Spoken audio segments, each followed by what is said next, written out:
আল্লাহ সাক্ষী, আপনাদের ঋণ পরিশোধ করার কোন শক্তি আমাদের নাই। আমরা চিরজীবনের জন্য আপনাদের কাছে কৃতজ্ঞ। মহান রবের কাছে, প্রভুর কাছে দোয়া করি, এই জগতে আপনারা এই মজলুমদেরকে যেভাবে আশ্রয় দিয়েছেন, আল্লাহ যেন তার জান্নাতের কুলে আপনাদেরকে আশ্রয় দেন। এই যাত্রা পথে বাংলাদেশ জামাত ইসলামী আপনাদের দোয়া, ভালোবাসা পেয়েছে, সমর্থন পেয়েছে, এবং বিশেষ করে 36 জুলাইয়ের পর একটা মজলুম সংগঠনকে যেভাবে আপনারা কুলে তুলে নিয়েছেন, মুখে তুলে নিয়েছেন, হাত বাড়িয়ে দিয়েছেন, আমরা সিম্পলি আপনাদের কাছে চিরজীবনের জন্য। প্রিয় দেশবাসী, আমাদের এমন একটা সময় ছিল আমরা আমাদের কোনো ঠিকানা খুঁজে পেতাম না। সেই সময়টা আপনারা আমাদেরকে আশ্রয় দিয়েছেন।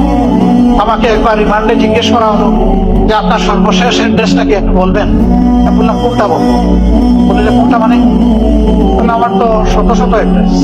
বলে স্যার, এই অবস্থায় আপনি আমাদের সাথে একটু হালকা আনন্দ ভাগাভাগি বলছিল, মস্করা করতে পারেন। নো, আমি মস্করা করছি না, দিস ইজ রিয়েলিটি।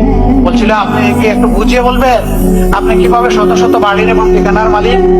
আমি বলেছিলাম যে এই যে আপনাদেরকে ডিউটি দেওয়া হয়েছে, আমাদের পিছনে লাগিয়ে দেওয়া হয়েছে, এই কারণে কোনো বাড়িতে 1 রাত 2 রাত 1 সপ্তাহ 2 সপ্তাহ 1 মাস এরকম করেই আমাদের গত 15 বছর কেটেছে। এখন কোনটা বলবো? বলে যে আপনারা প্রেজেন্ট অ্যাড্রেস আমাদের লাগবে না।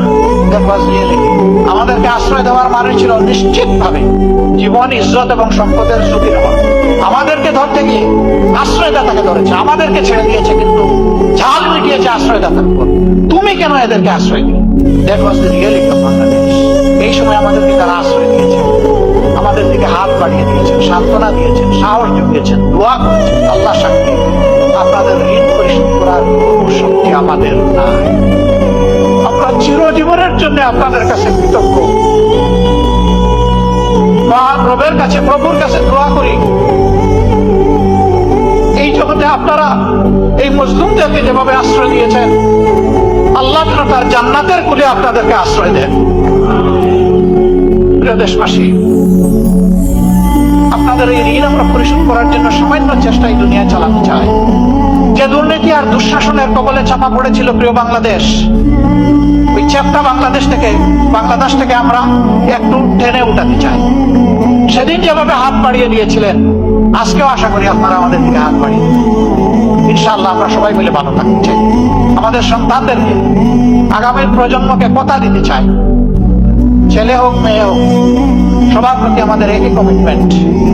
আমাদের জীবনের শেষটুকু দিয়ে তোমাদেরকে একটি পরিচ্ছন্ন, একটি প্রসপারাস এবং একটি শান্তির বাংলাদেশে রেখে যাচ্ছে। আল্লাহ তাআলা আমাদেরকে তৌফিক দান করুন। আমরা ইতিমধ্যেই ঘোষণা করেছি, রাষ্ট্রের বৈধ সকল সুযোগ যদি জনগণের ভালোবাসায় আল্লাহ তাআলা আমাদেরকে এদেশের সেবার দায়িত্ব দেন, বৈধ সকল সুযোগ আমরা গ্রহণ করব না। যা না করলেই নয়, শুধু এইটাই আমরা গ্রহণ করব। আমরা চেষ্টা করব ওগুলা গ্রহণ না করেও পারি। আমরা রাজনীতিকে পেশা হিসেবে গ্রহণ করি নাই, এই রাজনীতিকে আমরা কর্তব্য হিসেবে গ্রহণ করেছি। নেশা শব্দটা শুনতে খারাপ লাগে। নেশা মানে কোনো দিকে একেবারে সম্পূর্ণভাবে ঝুঁকে পড়া। ওই অর্থে যদি বলেন, তাইলে রাজনীতি আমাদের পেশা নয়, রাজনীতি আমাদের ঝুঁকে পড়া।